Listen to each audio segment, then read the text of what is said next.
dando a aula 6, né? Na aula passada, nós vimos o conteúdo da coesão frásica e da coesão temporal. A coesão frásica, ela trabalha com um enunciado. Agora nós vamos ver a articulação de mais um enunciado. Então, eu vou partilhar a tela com vocês agora. E, novamente, como sempre, eu peço que vocês façam acompanhamento pelos cadernos didáticos.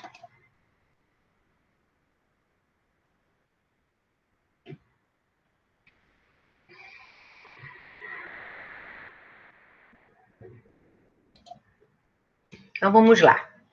Aula 6, como ligar porções maiores de texto à coesão interfrásica. Essa aula tem uma meta, né? Que é apresentar como se estabelece a coesão textual por meio de mecanismos gramaticais. Nós ainda estamos no sistema fechado, com ênfase às relações lógicas. Nós vamos falar bastante sobre isso hoje. Então, quais são os objetivos? Identificar mecanismos linguísticos gramaticais de coesão textual. Reconhecer as principais relações lógicas.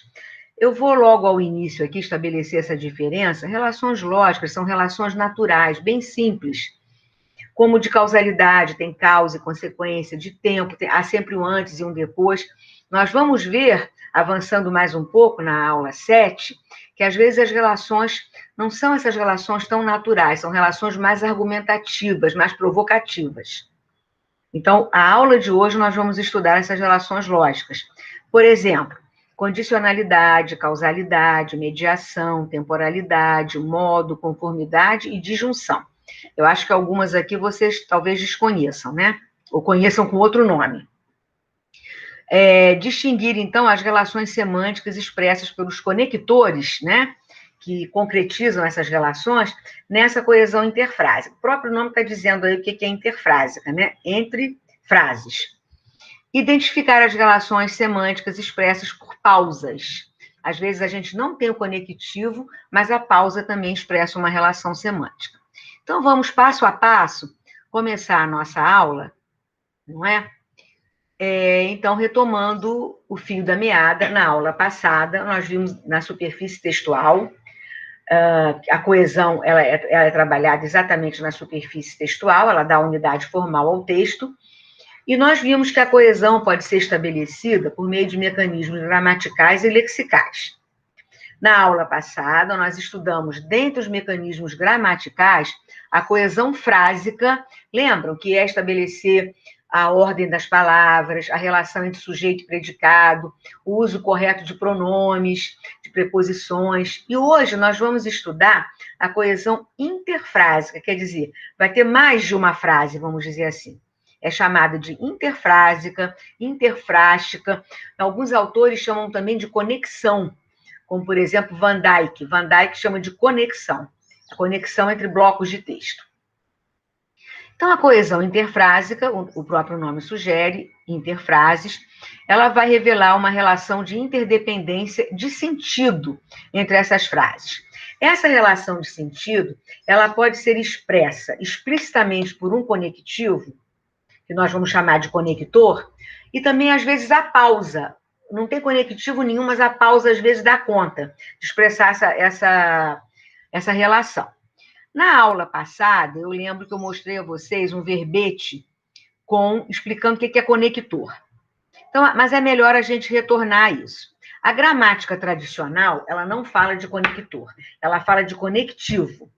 E para a gramática tradicional, nós temos como conectivos, ou seja, aquelas palavrinhas que unem, né, as orações, né, até unem palavras dentro da oração, às vezes. Então, a gramática tradicional, ela fala como conectivos de conjunções, pronomes relativos e preposições. Só que o conector, o conceito de conector ultrapassa isso, porque inclui também outras palavras, também chamadas de articuladores textuais, como advérbios, por exemplo, que estabelecem uma conexão entre porções de texto. Então, por exemplo, eu vou dar um exemplo aqui. João estudou muito, mas foi reprovado. Vocês estão vendo aqui um conectivo muito conhecido. É uma conjunção coordenativa adversativa. Eu poderia expressar essa mesma frase E, em vez do mais, eu dizia assim: João estudou muito, infelizmente foi reprovado. Reparem que, pela tradição, eu não teria como fazer uma análise sintática aqui, porque o advérbio ele não introduz oração, né? Teoricamente, pela gramática tradicional. Aqui eu tenho uma oração coordenada, sindética, adversativa. E aqui? O conector dá conta disso. Eu tenho uma relação de contrariedade, ele estudou muito, mas houve uma contra-expectativa, quer dizer, se ele estudou, se esperaria que ele fosse aprovado, mas ele foi reprovado. Houve uma contrariedade. E eu expresso essa contrariedade dando um julgamento pessoal meu. Quando eu digo infelizmente, o infelizmente vale pelo mais, mas ele também apresenta implicitamente um julgamento de valor meu, uma tristeza. Eu estou dando uma avaliação aqui. Né? Então, o advérbio tem esse papel aí. A gente chama aí até de advérbio de frase. E aí, então, é para esses casos que nós vamos chamar, então, aqui de conector. Querem ver um outro exemplo? João estudou muito, só que foi reprovado. Só que não está em nenhuma lista de conectivo. Mas é um conector. Ele está ligando essa primeira parte aqui à segunda. Mais um exemplo. João estudou muito, agora foi reprovado. E aí? Agora é um advérbio de tempo, mas nesse contexto aqui tem o mesmo valor do mais. Certo? Bom, vamos em frente. Além de ligar em porções de texto, cada um desses elementos de conexão tem um valor típico. Então, eles estabelecem uma relação semântica. Causa, adição, conclusão, finalidade. No caso aqui, foi uma relação de adversidade, quer dizer, alguma coisa que contrariou, né? De contrariedade. Porque se ele estudou, não era para ele ser reprovado, correto? Bem, então vamos seguir. Aí vocês têm aqui uma atividade, né? Em que nós temos alguns conectores, já vamos falar assim agora, em itálico, né? A vinda dos imigrantes foi um encontro não só da necessidade, como também, depois eu tenho aqui, consequentemente, os imigrantes. E a pergunta é a seguinte: que relações semânticas esses conectores expressam? É de adição, é de contrariedade, é de conclusão, é de finalidade, é de tempo? Vocês vão pensar, vocês vão responder e só depois vocês vão olhar a resposta comentada, certo? Vamos seguir, então. Então, para estabelecer a conexão entre as partes do texto, nós usamos conectores, ou seja, articuladores textuais, é a mesma coisa. E há dois grandes grupos. O primeiro são os conectores lógicos, que nós vamos estudar hoje na aula 6, né, as relações lógicas.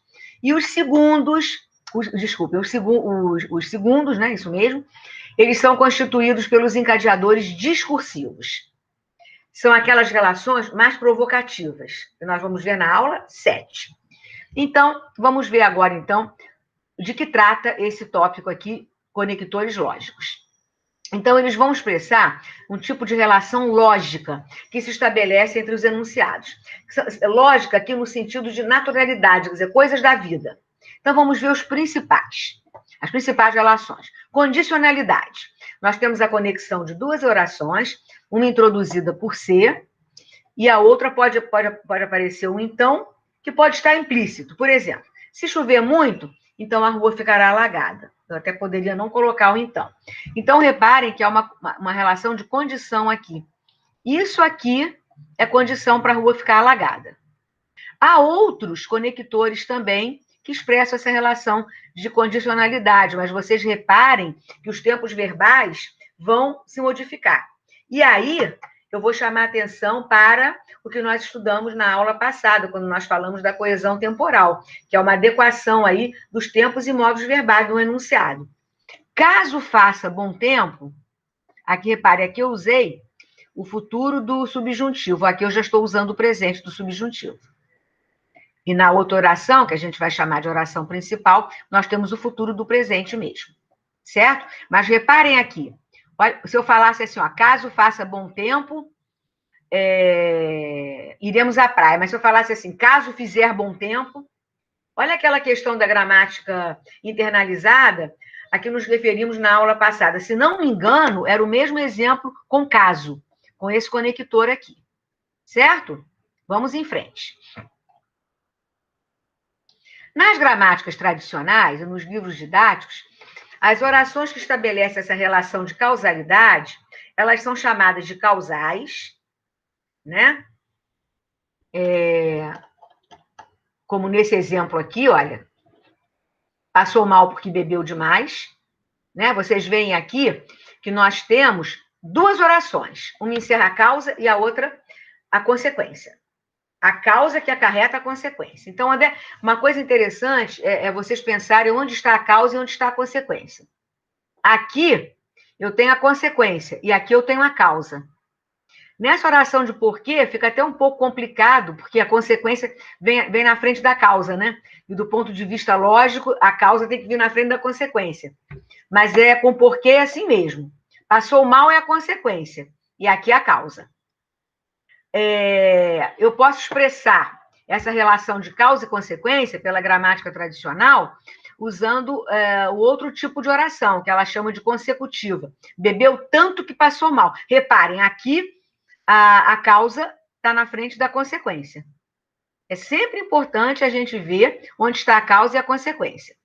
Então, aqui, nas orações consecutivas, a estrutura da oração foi alterada, mas o sentido permanece o mesmo. O sentido que eu quero dizer é o seguinte: há uma causa que acarreta uma consequência, certo? Qual é a causa? Beber demais. Qual é a consequência? Passar mal. Não importa se eu estruturo dessa forma, a causa vindo na frente e a consequência depois, ou se eu estruturo dessa forma, vindo primeiro a consequência e depois a causa. O importante é eu reconhecer onde está a causa e onde está a consequência. Sim? Bem, relação de mediação. Nós temos duas orações, numa das quais estão expressos os meios para atingir a finalidade expressa na outra. Ele estudou muito para passar de ano. A gramática tradicional chama essa relação de mediação de orações finais, porque ela não está preocupada com os meios, que no caso aqui estudou muito, e sim com a finalidade. Então, a gramática tradicional, ela foca nessa segunda parte aqui para dar nome à oração. Gramática tradicional e livros didáticos, né? Mas percebam que é uma relação de mediação. Eu tenho aqui os meios para atingir essa finalidade.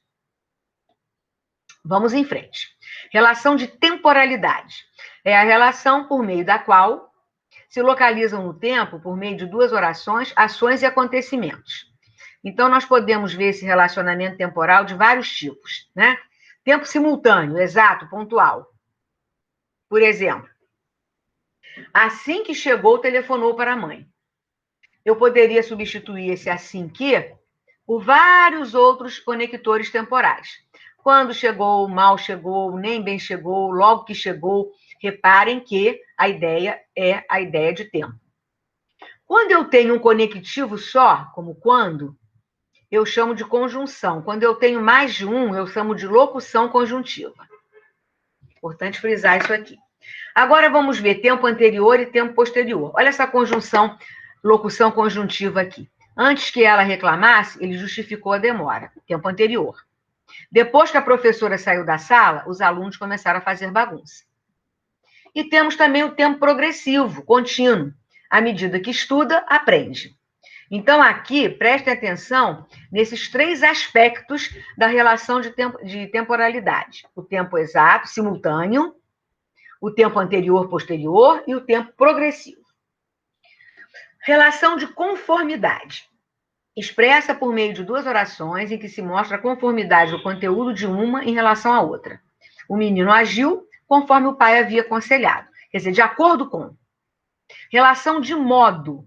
Expressa-se numa oração o modo como se realizou a ação contida na outra oração. Obedeceu à mãe como um cordeirinho, quer dizer, mansamente. Por isso que a gente coloca aí relação de modo. Vou dar um outro exemplo. Ele nada como um peixe. Qual é o modo aí? Velozmente. Só que a gramática tradicional e os livros didáticos, eles não têm concretamente uma oração de modo. Então, eles colocam essa oração de modo num rótulo de orações comparativas. Mas eu gostaria de chamar a atenção para vocês aqui que a ideia da comparação é diferente da ideia do modo. Obedeceu a mãe como um cordeirinho, obedece. Aí eu estou comparando. Estou comparando a maneira dele agir com a maneira de um cordeirinho. Mas quando eu falo no modo, a relação semântica é um pouco diferente, né? Eu queria que vocês tentassem perceber isso. Mas classificamos nos livros didáticos como comparativas, porque a NGB, a Nomenclatura Gramatical Brasileira, ao elaborar a lista das orações subordinadas, não colocou oração modal. Então, o jeito foi classificar como comparativa. Tá bom? Bom, vamos falar agora da relação de disjunção. Acredito que vocês não conheçam essa palavra aqui, então tem um boxe explicando, né? É uma relação lógica de que a gramática tradicional não trata. As gramáticas costumam se referir à relação de disjunção como alternância. E essa relação é expressa linguisticamente pelas conjunções adversativas, não, está errado aqui, tá? Coordenativas. Na próxima edição temos que consertar. Pelas conjunções coordenativas alternativas. Risquem aqui, por favor, no material de vocês, quando receberem por escrito, e aqui é coordenativo. Bem, então, nas relações lógicas, essa disjunção vai se chamar de disjunção lógica. Prestem bem atenção, porque na aula 7, na próxima aula, vocês vão aprender um outro tipo de disjunção, que não vai ser uma disjunção lógica, vai ser uma disjunção de provocação, porque ela vai ser concretizada por meio de encadeadores discursivos. Vocês não estudaram isso ainda. Mas são 2 aulas em que nós vamos tratar de coesão interfrásica, tá? Bem, então aqui, na disjunção lógica, nós temos 2 tipos de ou. O ou inclusivo ou fraco significa um ou outro. Por exemplo, podem fazer a prova com tinta azul ou preta. Ou seja, começo a prova lá com a tinta azul, no meio da prova a minha caneta, acaba a tinta da minha caneta, e eu posso então continuar com tinta preta e entregar ao professor. Então, azul ou preta ou as 2. Então, uma não exclui a outra, tá? É o caso célebre da conta conjunta no banco, e ou. João ou Maria? João pode assinar o cheque, Maria pode assinar o cheque, ou tanto João quanto Maria podem assinar o cheque. Então, se chama de ou inclusivo. O ou exclusivo ou forte, aí é diferente. Uma das proposições é excluída. Não posso ter as 2. Você vai viajar de avião ou de carro? Obviamente, se eu for viajar de avião, eu não posso viajar de carro. É claro que levando-se em consideração o mesmo período de tempo, certo? Se eu, por exemplo, levar em consideração um dia inteiro, eu posso viajar de avião de dia e continuar meu percurso até onde eu quero ir de carro.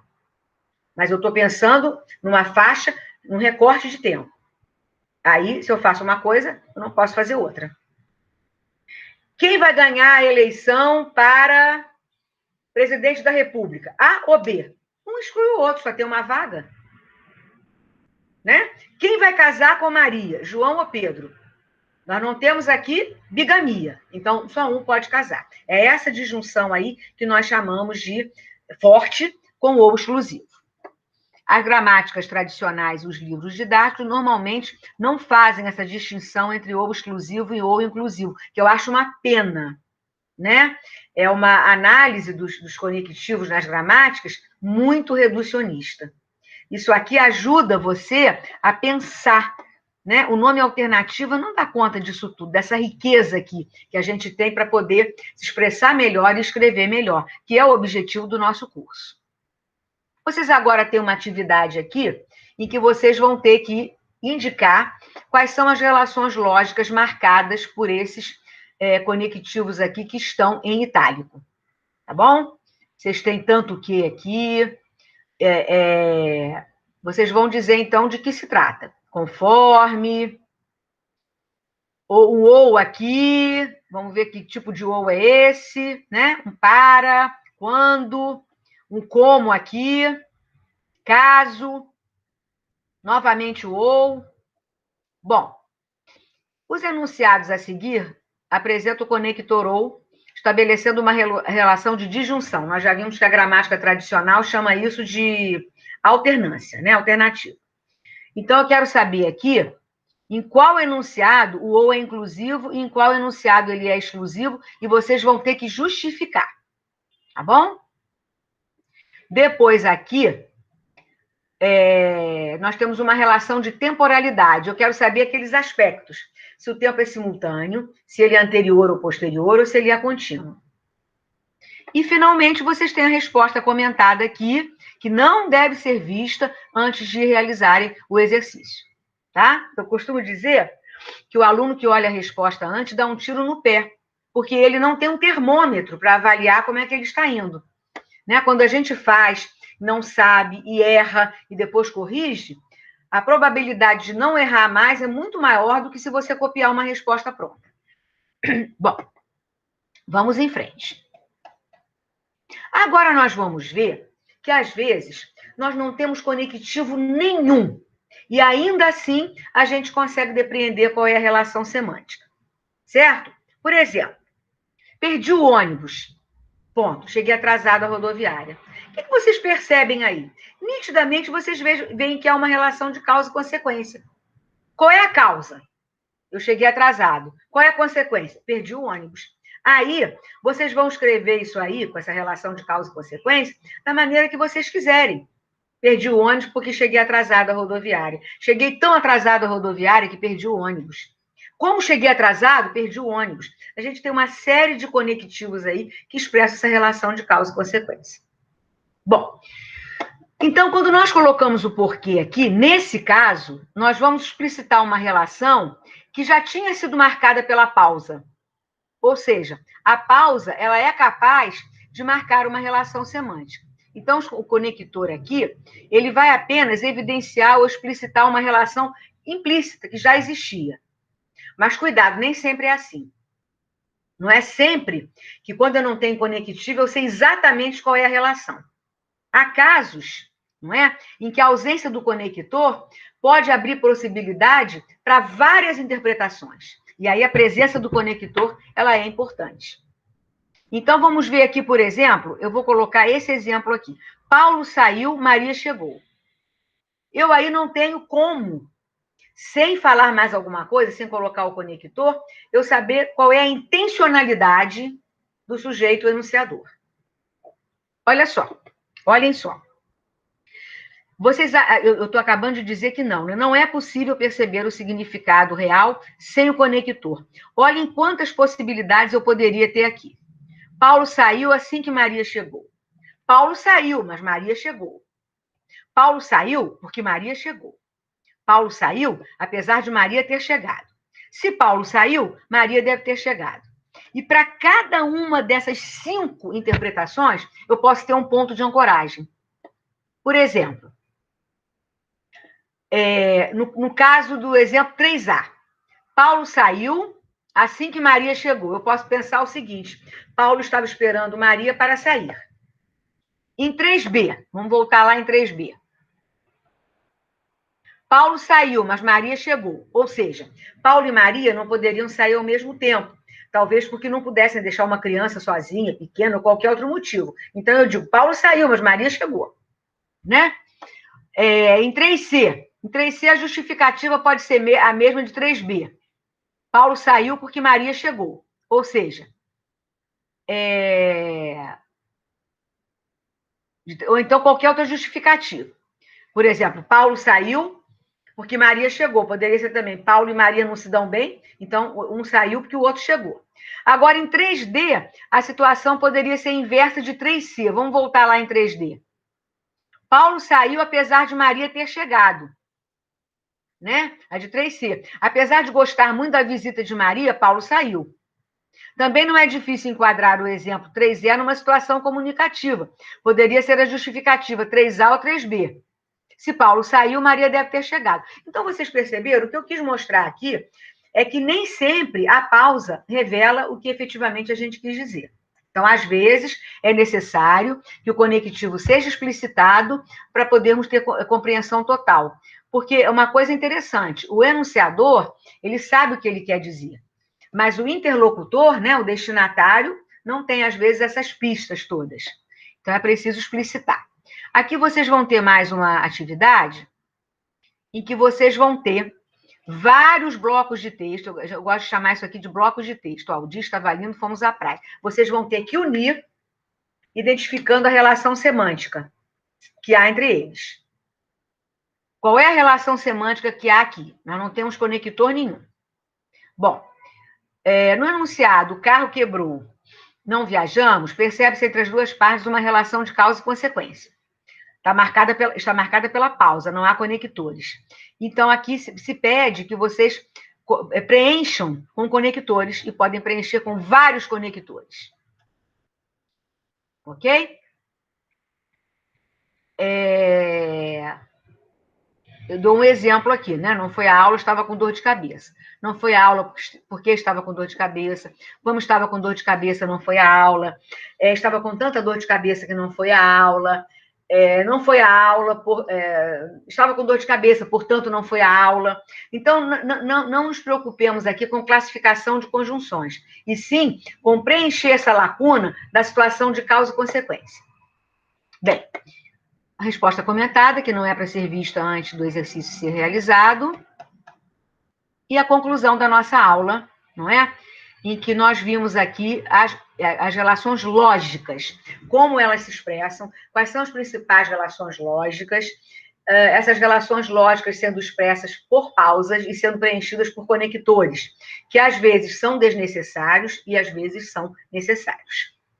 A atividade final aqui, vocês vão ter novamente aquele exercício dos blocos de texto, só que vocês aqui vão ter que preencher com o conector explicitamente, tá? Presta atenção aqui. Agora aqui, no exercício 2, doe sangue, não dói nada. Ao contrário, ajuda a salvar a vida de muitas pessoas. Que relações semânticas os conectores em destaque expressam ao unir os segmentos do texto?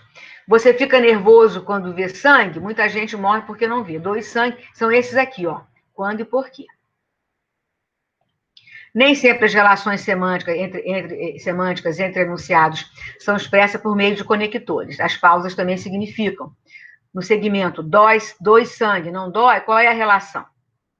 Então, também, novamente, não olhem a resposta. Aqui o resumo da aula, né? Conectores lógicos, explicando quais são as relações lógicas, os conectores que são usados para preencher essa relação e a informação sobre a próxima aula, que nós vamos continuar trabalhando a coesão interfrástica ou interfrásica, mas não mais tratando de conectores lógicos, e sim tratando de encadeadores discursivos. Na próxima aula, vocês saberão certinho o que é isso. Eu vou, então, interromper o compartilhamento e vou também parar a gravação, não sem antes agradecendo a vocês a atenção e esperando vocês, então, numa próxima aula. Boa tarde a todos, obrigado pela atenção.